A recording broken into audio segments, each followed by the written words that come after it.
This is Arts Alive. I'm Lynda Philippi, and my guests today are Gwen Leanord, who is a professor emerita of music at Linfield College, and Micheal Gesme, who's the conductor of the Linfield Chamber Orchestra. So welcome to both of you. Thank you. Glad you could be here today. Excellent. Gwen, do you want to start perhaps by talking a little bit about the history of the Chamber Orchestra at Linfield? Well, sure. I'm the Okay. historian. So, Yeah. Yes, it started over lunch, actually. The piano professor, Jill Timmons, and I went to lunch with Dave Hageberg, who is a mover-shaker in the area, and said that we knew this French conductor who was suddenly in Portland and looking for an orchestra and some audiences. And so we just had a frame in our minds of what could happen if we somehow hired this conductor for a chamber orchestra. And Dave thought it would be a marvelous idea. He ended up paying the bill for the lunch, but we went away feeling really, really good because we got a little bit of that kind of confirmation from community. Sure. And we saw this as a community college project. Mm-hmm. And the whole idea being to bring in professionals to perform, which would entertain our audiences at the highest levels and also inspire our students at some level. So then, Jill ended up married to the conductor.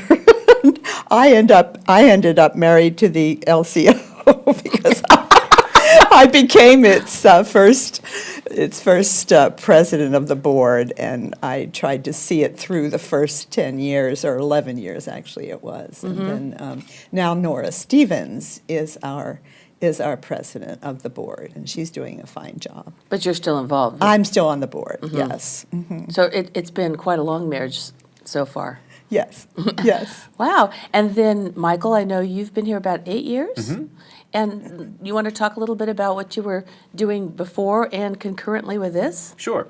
I live in Bend, Mm-hmm. which makes it a little bit of a commute, and the air travel is not really good. So I drive, and I teach in Bend at Central Oregon Community College, Okay. where I'm a professor of music there.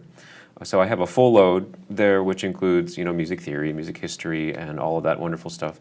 And then I conduct an orchestra in Bend that's a Central Oregon Symphony that's sponsored through the college. It's actually pretty similar to what happens here, in that there's students at the college that participate, but it's primarily members who aren't literally students at the college who are participating in the ensembles, which is one of the things that attracted me.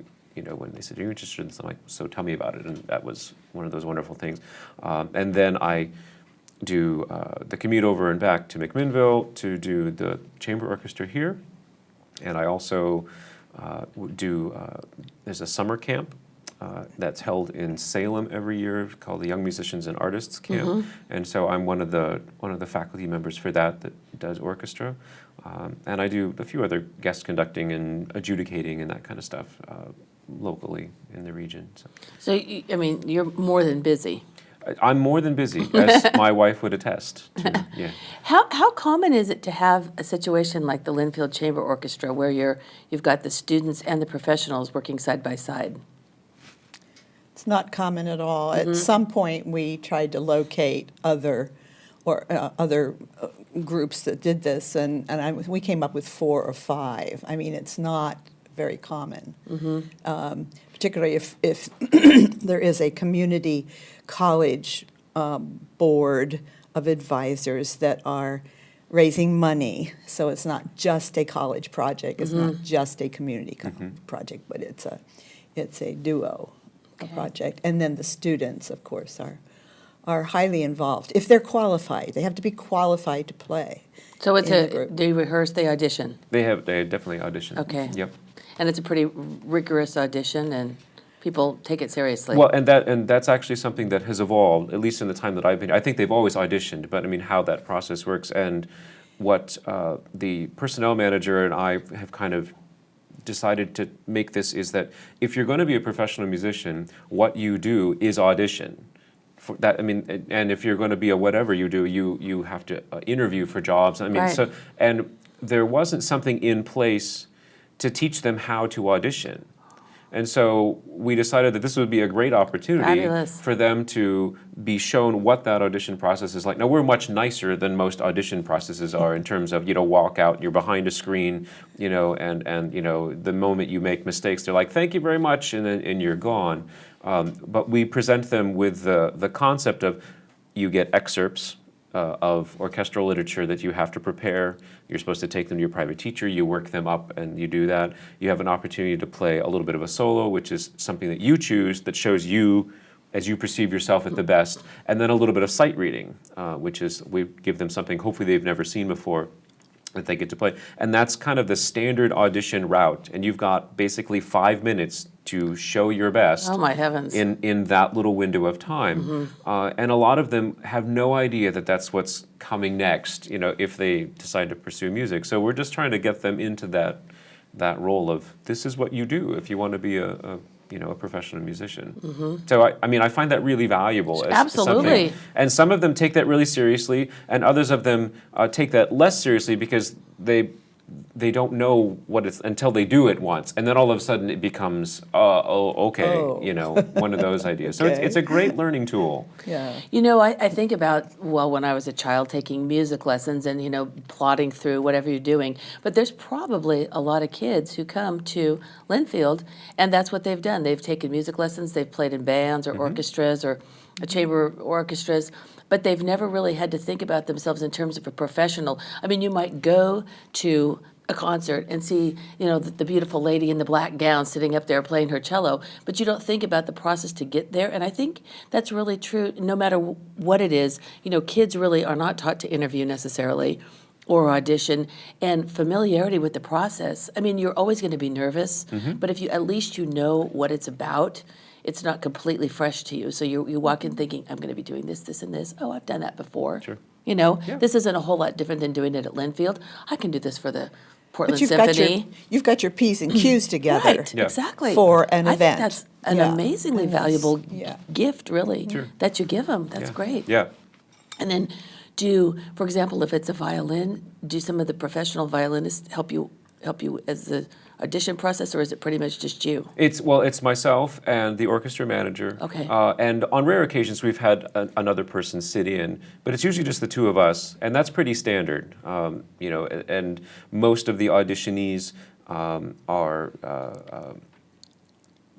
they're not at such a high level of performance that. Or there are so many of the same instrument where I would want a real clarinet professional sitting there judging these 5. So which one of these is really the best, So if you're going to do an audition for the Oregon Symphony or something like that, where it's the violin position that's open, you're going to have people who play violin as a part of that process. But for us, it's much more of a, do you meet the bar? Do you play well? Are you competent on your instrument? And since we do auditions with every single instrument shows up to do that we can't begin to bring a professional, if you will, of course. for everything. So we've just kind of said it's going to be Cheryl and I, and if we need some assistance with something else, we'll bring in another person. But that's how it's been working so far. Do you play any instrument yourself? Currently, the thing I do more than anything, like just in my life, is sing. But when I was a kid. I'm still a kid, but when I was a child, I played piano and I sang up through end of elementary school, and then I took up the trumpet. And those are the instruments I played all the way through school, including organ and harpsichord and those kinds of things. But when I hit college, and I had gone to a couple of music camps and things like that, and I've always known since I was about this tall that I was going to do music. There's no question. Okay. That what that was going to be. Changed a little bit over time, but it didn't really change until I got through my first year in college, and I was able to take music theory in high school, which is pretty rare these days. I would think, yeah. But I took 2 years of music theory as a high school student, so I was able to kind of clep out of some college things as a freshman, and then because I had done that, I was able to take other classes as a freshman that I would not have been normally able to take until I was a sophomore. So that proved to be huge for me because one of the things I could take was a conducting class. as a freshman. And I met with the teacher who was the orchestra director, and you have to remember that I didn't have orchestra in the high school I went to. We had band and choir, which is pretty standard for the Midwest areas where I grew up. There wasn't a lot of orchestras. But I knew orchestras. I mean, I'd been to orchestra concerts and things, but it wasn't, I didn't grow up playing violin. I didn't have a sense of that.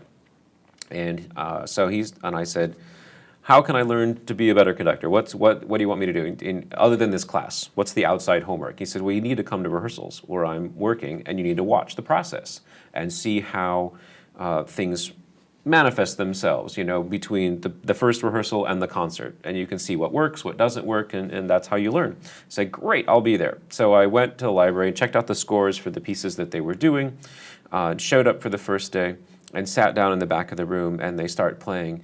And that was the moment. I mean, I remember it so I was like, that's what I want to do. Oh, wow. That's what I want to do. And I had the college I had chosen to go to, which was Luther College, which is a little liberal arts college in Iowa, is a college that it's known as a choral college. It's like St. Olaf and these other Midwest Lutheran colleges. There are 7 choirs at Luther College, and I went there to be a choir conductor. I mean, that's what I thought I was going to do. Maybe like for a church or something like that? Or at a anything. college or something Okay. like that. And but I mean, it was 1 week into my freshman year, and I knew exactly what I was Wow. going to do, and Isn't it that wasn't what I amazing? came there for. Yeah. And it's a really unusual profession. I mean, how many conductors are there? Few. There's a lot of people who think they are. Worldwide. Well, Yeah.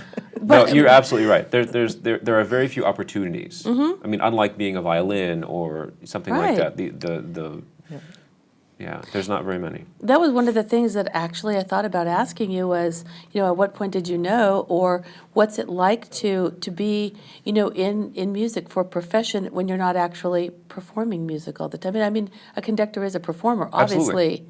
obviously, and you have to have a really nice coat. No, and it's Because, true, that's with what tails, people and it's all see. good. Yeah. Because, if your backside doesn't look good, you don't look good, right? But that's a great question. And the thing that I like about it is that a lot of people will go to concerts, and I'm the one who moves the most. So your eye tends to be drawn to that. And so people say, you look so good, and I thank you, I appreciate that. But the deal is that I don't make any noise, right? I mean, my job is more of a twofold.